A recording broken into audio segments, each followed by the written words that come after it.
नमस्कार मित्रांनो, मी अवनीश राधेश्याम पाटील आणि आज मी दाखवणार आहे ॲलोवेराचं झाड एका कुंडीत रिपोर्ट कसं करायचं. तर हे तुम्हाला जेव्हा ॲलोवेरा छोटा असेल तेव्हाच करायचं आहे. हे बरेच छोटे आहे आता, रूट पण एवढं डेव्हलप नाही झालेले याचे. तुम्ही बघा, रूट एवढं डेव्हलप नाही झालेले. ॲलोवेरा हे एक मेडिसिनल प्लांट पण आहे आणि एक सकुलंट पण आहे.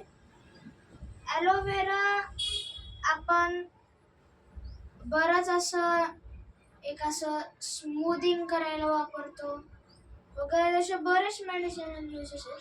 तर आज आपण ते रिपोर्ट कसं करायचं ते बघणार आहे. पहिले तर तुम्हाला लागेल थोडी क्लीन सॉइल. सकुलंट म्हणल्यानंतर तुम्हाला थोडी एक वेल ड्रेनिंग सॉइल पण लागेल, आणि जर ते नसेल तर ॲटलिस्ट एक टेराकोटा पॉट. तर माझ्याकडं ते आहे, आणि थोडंसं परलाईट.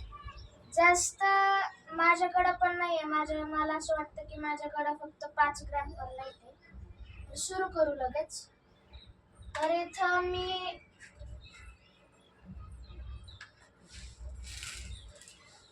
सुपली घेतली आहे, म्हणजे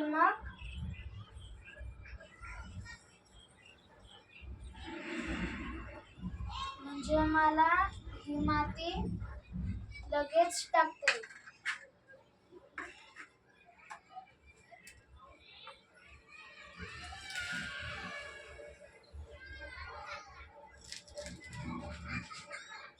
तर इथं 3/4च भरायचं आहे, म्हणजे मग ॲलोवेराला त्याचे रूट एक्सपांड करायला पण जागा भेटेल.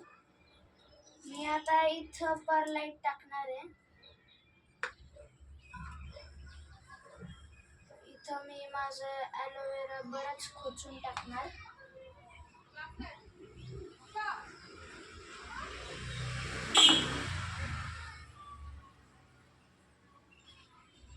तुम्हाला जर खत टाकायचं असेल तर तुम्ही खत पण टाकू शकता.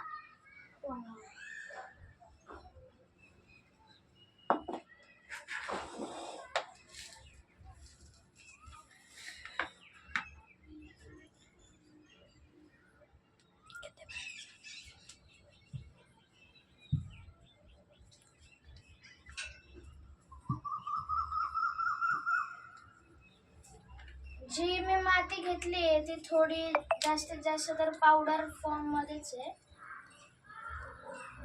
म्हणून तिचं ड्रेनिंग पण नीट होणार आहे असं मला वाटतंय.